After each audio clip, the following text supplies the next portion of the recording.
Okay, so for homework, you're going to go to desmos.com, which is right there.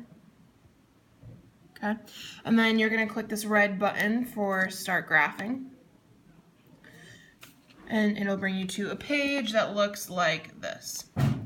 So now you're going to be looking at this page, which says an introduction to graphing linear functions. And there are 4 graphs and bullet points. On the first page, you have equations that you're going to type into desmos.com right here. So for example, I'm going to take 2x plus 3 and I'm going to type it in online. So 2x, 2x plus 3. So here's my equation, and now here's the graph for it. So you're going to want to take a look at this graph. Looks similar to which of these 4 graphs, all right? So this one has a positive relationship because it's going up from left to right, and it also crosses above the origin. So now, which of these 4 graphs have a positive slope? These 2 are the only ones that have positive slopes, so we can narrow it down.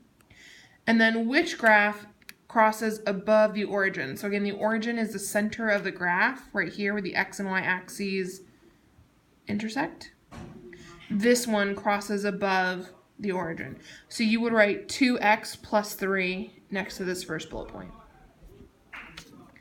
Then you would go back to your equation page and you're going to type in this next equation. So negative 0.5x plus 4. And I would recommend only typing in one at a time. So I'm going to type negative 0.5x plus 4 in. So there's my equation. And here's my graph. So now you'll notice that this is a negative line and it still crosses above the origin. So I'm going to go back now to my graphs, and I say, okay, which of these graphs has a negative line?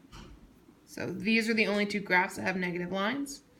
And because the one on my computer crosses above the origin, I need to figure out which one of these graphs has a line that crosses also above the origin. And you'll see that this one crosses above the origin. So I would write negative 0.5x plus 4 under this bullet point. And you're going to end up typing in all of these equations. Let me go back to that page. You're going to type in all of these equations, so that way all those equations can now get sorted into these 4 squares. So again, you want to take note of what type of relationship does the line have, so positive or negative, and where does it cross the y-axis? Does it cross below, like in this graph? Or does it cross above, like in this graph? Okay. All right. Email me if you have any questions using desmos.com.